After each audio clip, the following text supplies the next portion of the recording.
Let's talk about compartmentalizing.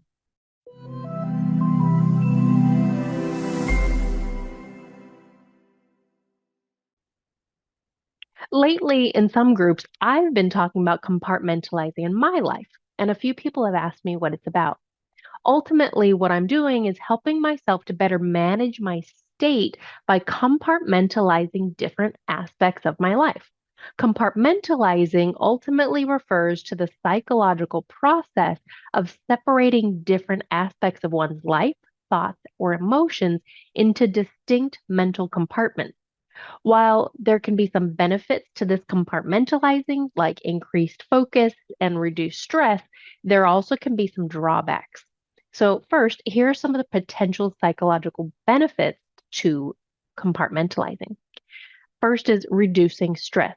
Compartmentalizing can help people to manage stress by keeping different aspects of their life separate. For example, if someone is experiencing a stressful situation at work, they may be able to put it out of their mind when they're spending time with their family or engaging in a hobby.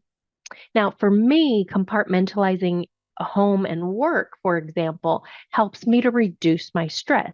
There's a lot going on at work that it's encroaching in my family life and my home life and my hobby.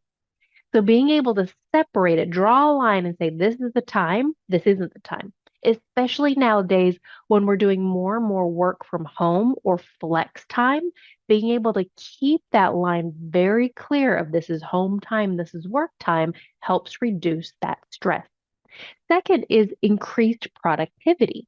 By compartmentalizing, people can actually focus their attention on the task at hand without being distracted by the other areas of life.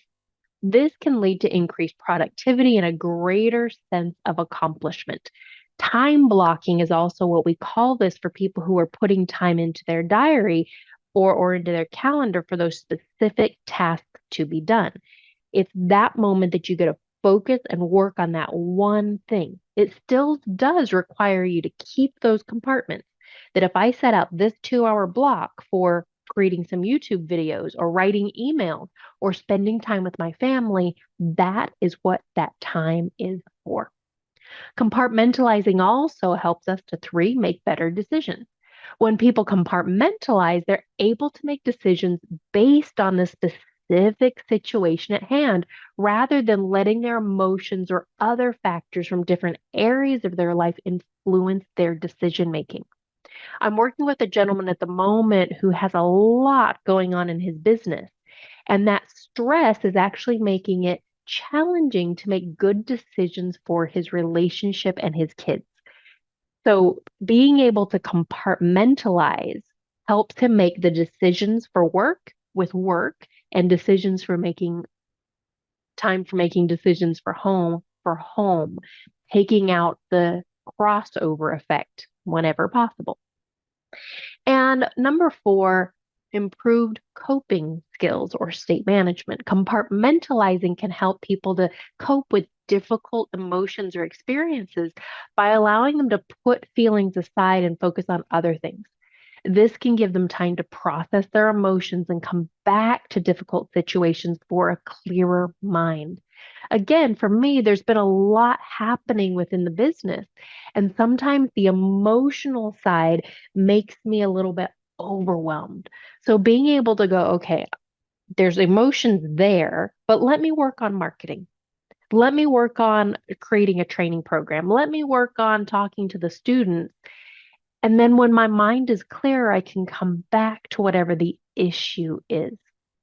So, with all of this being said, it's important to note that compartmentalizing can also have some negative effects that need to be taken a look at if we take it to an extreme. For example, if someone's constantly compartmentalizing, they may struggle with intimacy or forming close relationships. Or if somebody is using compartmentalizing to avoid that difficult situation altogether, or avoid experiences that lead to it, then this can actually lead to increased anxiety, depression, and it's important to be able to balance those and strike that balance of compartmentalizing when necessary and allowing yourself to fully process emotions and experiences when needed. My invitation to you is to figure out for yourself, when is compartmentalizing useful in your life and what compartments might you use that will be beneficial for you. If you haven't already, like the video, subscribe to the channel, share it with someone, and of course, I will see you next time.